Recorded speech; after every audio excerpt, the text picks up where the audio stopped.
In this video, I'm going to talk about the liability of childbirth. That is, what are the risks that you invoke when you decide to have a baby? These are risks to you personally and risks to others. It turns out every activity has risks, and having a baby is one of the riskiest activities you can ever engage in. Back in the old days, in most of human history, there was no choice about having children. You just had them. As long as you fell victim to the wiles of romance, as long as you were sexually attracted to someone, then naturally babies would follow, because when there was sex, there was babies. Now, once we have developed birth control, then having a baby becomes a choice, which is entirely different. A choice means you have to think things through and you have to decide which way to go. And more importantly, when you have a choice, you also incur liability. Something becomes your responsibility. When you engage in a risky behavior and you do it willingly, then you are responsible for all the results of your actions. So if you choose to drink and drive, and by taking that risky behavior, you kill someone, you are responsible for that death, and you're going to go to jail for it. And that's true with childbirth. If you choose to have a child, a man and a woman choose to have a child and bring their gametes together, you don't know what you're going to get. You know there's a huge risk involved. Yes, your child could turn out to be brilliant. Your child could be the next Einstein or someone who changes the world. But in our system of reproduction, it's far more likely there's something that's going to go wrong with that child. There are so many different kinds of birth defects, each of which has a statistically significant risk of happening, like severe autism. That's not your fault. But by choosing to have a child, and if that child has severe autism and can't work, can't ever become a productive member of society, you are responsible for that person for as long as they live. That is your burden, your obligation. What it comes down to is that by having a child, you have imposed on yourself an unlimited liability. There is no limit to how much this could cost you if things go bad. Having this child could cost you everything that you own, everything that you hold dear if things go bad. Because if this child is in trouble, you will give up everything to try to save them. There's really no other activity that humans engage in that is so risky and involves such a potentially enormous cost. And I'm not just worried about my own well-being, but about the well-being of my hypothetical child. I'm placing risks on that child by having them to begin with. Imagine that I choose to have a child and that child has a serious physical ailment which causes them enormous pain. Imagine that child eventually gets cancer and has that pain. Well, that pain never had to happen if I hadn't made the child to begin with. So not only am I responsible, but I created a painful universe that didn't have to happen. Now, children aren't usually like that. Children are usually a joy, and it's fun to watch them grow up. It's fun to raise them. Just like a pet, it's fun to have them. But there's a substantial risk that by having them, you impose hell on them, that you impose a great deal of pain on them that never had to happen in the universe had you not taken that step.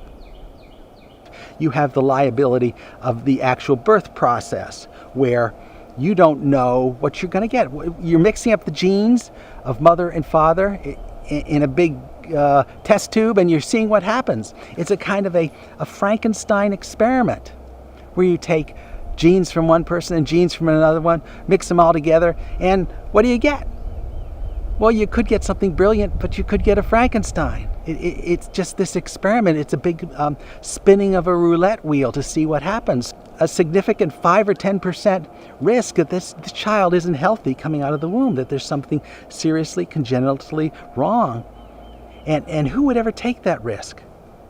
You would not engage in a dangerous sport that had a 10% risk of killing you or maiming you. That risk is too high. Yet people routinely take those risks when they have a baby. There's a huge risk. It's impossible to quantify exactly, but there's a huge risk that something is going to go wrong before that child is even born. Then, when the child is born, you are responsible for them until they reach the age of maturity, which could be anywhere between 18 and 20 and 30, depending on how you measure it. And anything they do, anything that goes wrong, is still your responsibility. If you have a teenager who gets involved in a swimming accident and breaks his neck and can no longer take care of himself, you're responsible for that child for the rest of your life, simply because of the fact that you brought him into the world.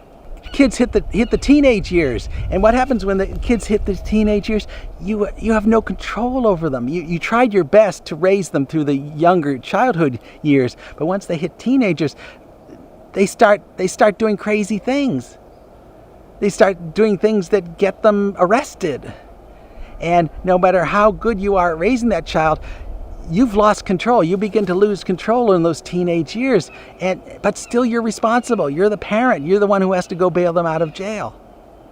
So if you add up all of these risks, the risk of childbirth, the risk of accidents during childhood, the risk of the child going off in a dangerous direction, all of that is an enormous risk with virtually no reward for you. The only reward you're getting out of it is that you know that something of you is going to be transferred to the next generation, which is kind of a vague goal. It's not a clear-cut goal. So you're willing to take this huge risk of raising a child, of having a child and raising a child, with the kind of vague hope that they'll carry on after you. That's not a very powerful reward. So the more you think about it, the more you figure, well, is this a good idea for me? Is this a good investment for my resources? Is this a good risk to take? The more you think, the more you add things up, you have to say no. You have to say that the children just aren't worth it. So that's the mindset that the intelligent world is working from. And if we want to save our civilization, we've got to address that in some way. Address first of all, the liability issues. What if something goes wrong with my child? What is my liability going to be?